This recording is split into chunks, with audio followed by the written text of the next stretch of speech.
பப்போஸ், எப்படி இருக்கீங்க? நல்லா இருக்கீங்களா?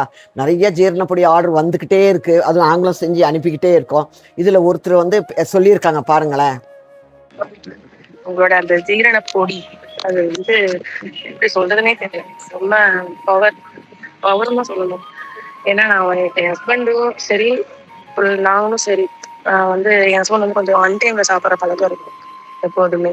அவர் வந்து அன்டைம்ல சாப்பிட்டு வந்து ரொம்ப நெஞ்சு மேல நிக்கிற மாதிரி இருக்கு, நெஞ்சு மேல நிக்கிற மாதிரி இருக்கு, சுடு தண்ணி போடுறது, ஜீரகத்தை வெறும் ஜீரகத்தை அவிச்சு கொடுக்குறது, சோம்பு வச்சு கொடுக்குறது, இப்படிதான் ரொம்ப தடவை பண்ணிட்டே இருந்தேன். நெஞ்சு மேலே நிக்குது சொல்லிட்டு இருக்காரு.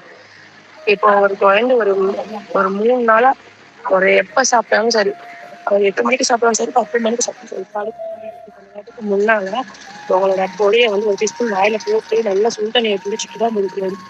அது என்னன்னா அது அப்படியே கிளியர் ஆயிடுது. காலையில நல்ல டைஜஷன் ஆகுது. காலையில வந்து ரொம்ப ஃப்ரீயா இருக்கு, நெஞ்சு மேல எதுவும் நிக்காம.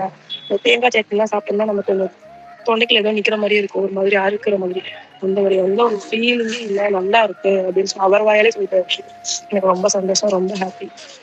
நானும் சாப்பிட்டு பார்த்தேன். அதே மாதிரி இது எப்படி சாப்பிட்றதுன்னு நிறைய பேர் கேட்டிருக்காங்க. ஹெவியா சாப்பிட்டு இல்லை புளிப்பு ஏப்பம் வந்தாலும் இது ஒரு ஸ்பூன் போட்டு சுடு தண்ணி குடிச்சிட்டிங்கன்னா கிளியர் ஆகிடும். இது உங்களுக்கு வேணும்னா ஸ்க்ரீனில் இருக்கிற நம்பருக்கு மெசேஜ் பண்ணுங்க. பை பப்போஸ்.